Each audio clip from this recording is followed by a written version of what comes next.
Hello everybody, this is Clay, bringing you another live chess commentary video. Right now we're watching the one and only Magnus Carlsen playing against the one and only Alireza. These are two of the top three best bullet players in the world, I would reckon, including Nakamura. And of course you'd have to add players like Daniel Naroditsky, Andrew Tang, MVL. There's a lot of great bullet players out there, and these guys are certainly among the best. So let's dive in here. So let's look at the material count right now. White's up a pawn. Looks like he's going to win the h5 pawn as well. Black has two ugly isolated double pawns on the b file. I would say that white is probably winning this endgame, although it's going to require some technique because black's knight is very tricky, especially in time scrambles. So we'll see. White's making progress with the pawns. Wow, he gives up the knight. Well, it's a time scramble here. Just avoid stalemate. Yeah, Magnus won that one. Very impressive. So, what do we have next here? We have a Caro-Kann. Exchange Caro-Kann. Normal development. More development from both sides. White has doubled pawns on the F file, but an open G file in return for that, for compensation. I prefer black here, although white does have the bishop pair, but I feel like the bishops will be exchanged at some point, so it won't be as beneficial as it will be eventually. So we have some more exchanges here. Even material. Imbalance here with the bishop versus a knight. I like black's knight on d5. I think it's a great piece.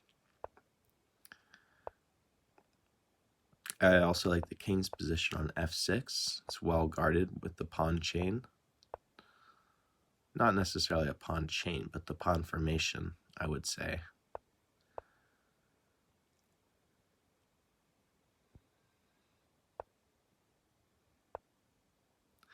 White's advancing his king pretty close to black's queen side. Looks like he's going to gobble up some pawns. Although black has some passed pawns on the king side, I prefer black. I think black's pawns have more activity, and looks like Alireza resigned. Or it looks like white resigned in that position. So, excuse me. So we have Grand Prix-like structure, I would say. White's advancing his pawns on the king side aggressively. The knight on e4 is a great piece. It's also eyeing the d6 square if the knight on f5, say, is removed. That square would be very powerful. Although white, well, since white won the pawn, the e3 square is less under control, but before that it was a good landing piece for a knight, for a black knight. But this is bullet, so time is passing by quickly, and so are the moves.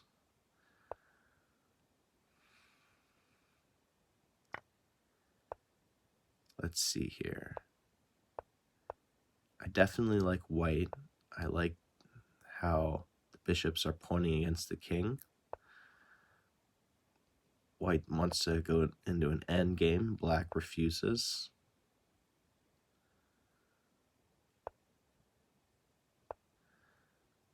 Looks like black can set up some pressure along the diagonal on white's king.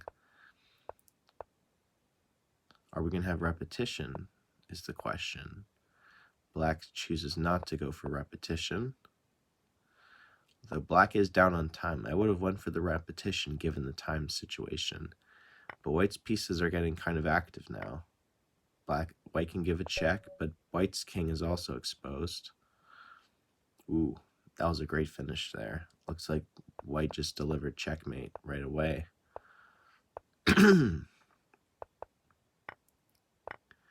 Alright, so we're on to the next game.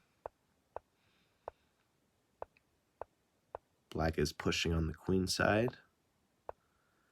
White has more space on the king side. So it's an imbalanced position. It's a dynamic position. White advances with e6, now has a very dangerous passed pawn on e6.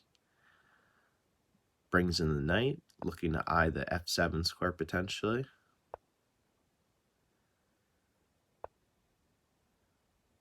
Black would probably like to take out the knight if given the opportunity. I would probably play knight, I would consider knight f7 here. Plays rook f7 instead, perhaps even stronger. Yeah, this is dangerous for black. I don't like the black's king that's in the center. White has a much safer king. Yeah, this is getting dangerous for black. Yeah. Tal is just thrown in. Game over. All right. Next game. Let's see what happens here. Ooh, looks like black meant to castle, but wasn't able to. Plays it like nothing happened. Black would definitely like to trade queens here, given black's iffy king safety. I prefer white here because it's Magnus Carlsen. On a serious note, I prefer white because of black's awkward king position. Pawns are advanced in front of the king. But now that we're at an end game, the pressure is relieved.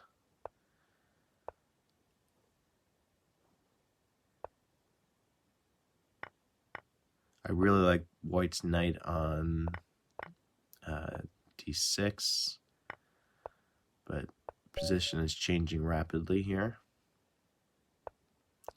And white just had too many pawns, so black just threw in the towel there. On to the next game.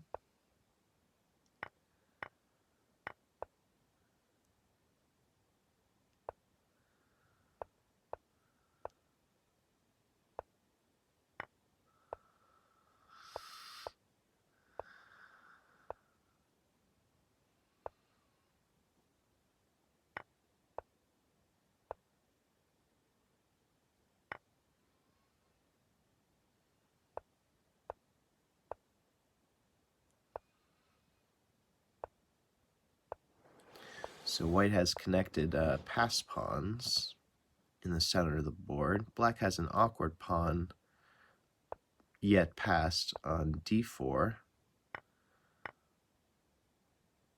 So it looks like it's white is just mating. Nope, not quite. Close though.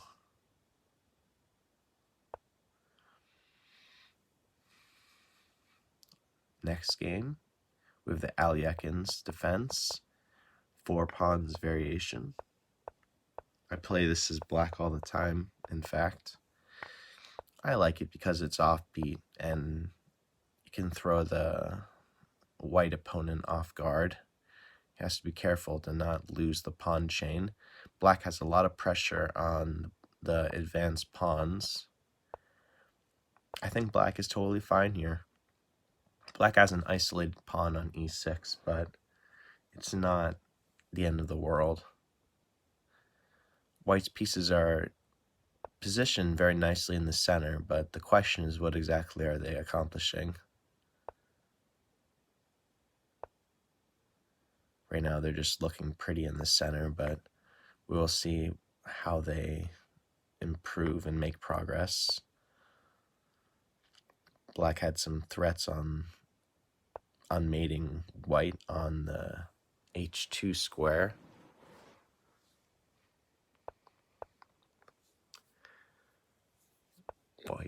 Black's queen has to retreat. Rook is hanging, but so is the knight.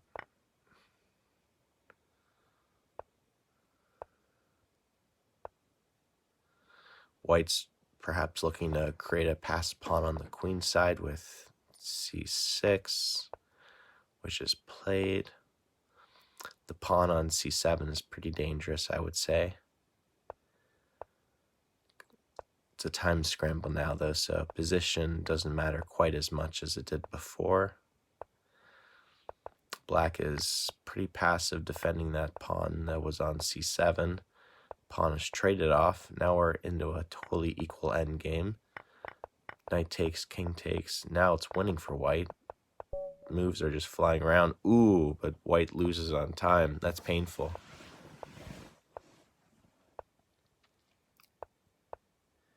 So we got a Sicilian.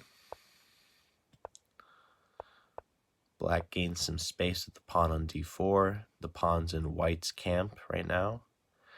I like this by Magnus, playing g5. It's uncommon in this type of Sicilian structure, but I like the aggressiveness of it. He loses the flank pawn, but he takes a pawn in the center. I keep saying this for Magnus, but I do prefer black here. The knight is hanging, though.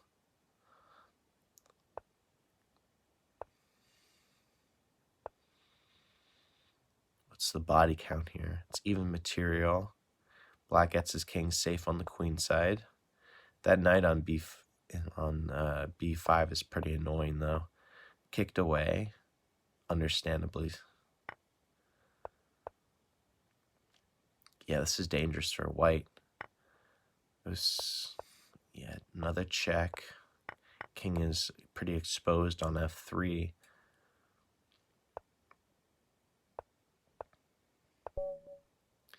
Ooh, delivered checkmate to the king in the middle of the board. That was beautiful.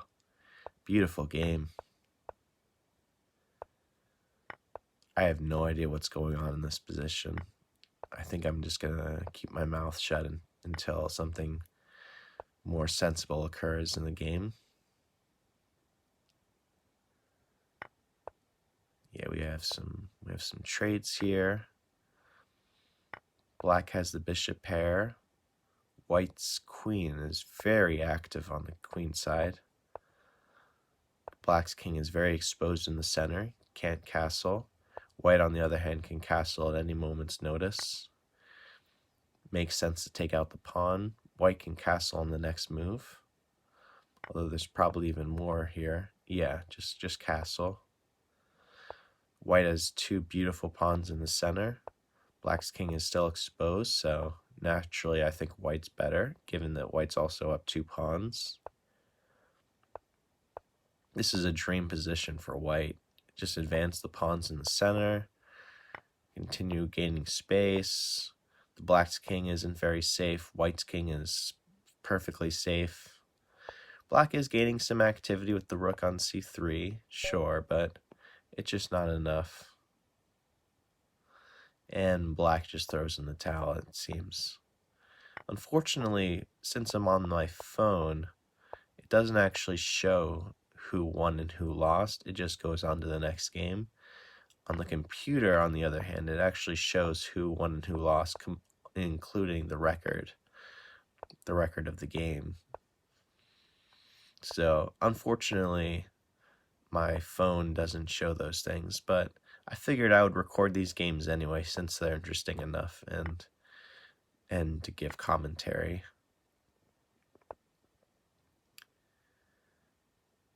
So anyway, black has the bishop pair.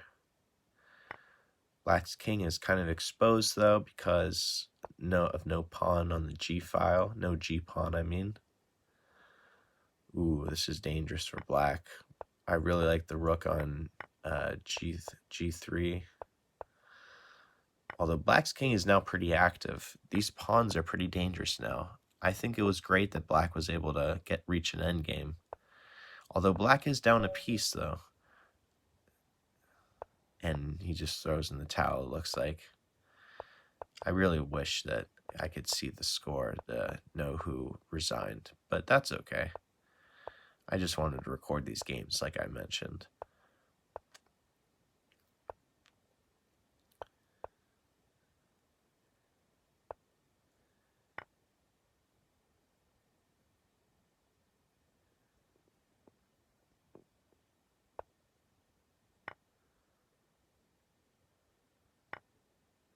So white's king is still in the center. Maybe he'll look to castle queenside. I like the bishop on f5 for black. Very strong piece, just eyeing down the center of white's territory. The rook and the queen are putting a lot of pressure on the e file. White is looking for a move here, running pretty low on time, it seems. Unless if I'm lagging. Oops. Yeah, looks like I lagged a little bit. Let's try to evaluate the position now. And the game ended, unfortunately.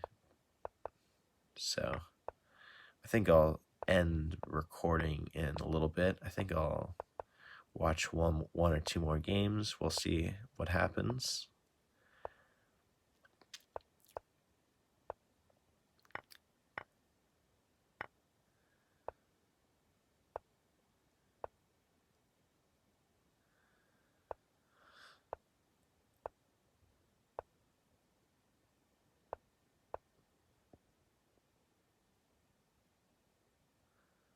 I like white's pawn formation here.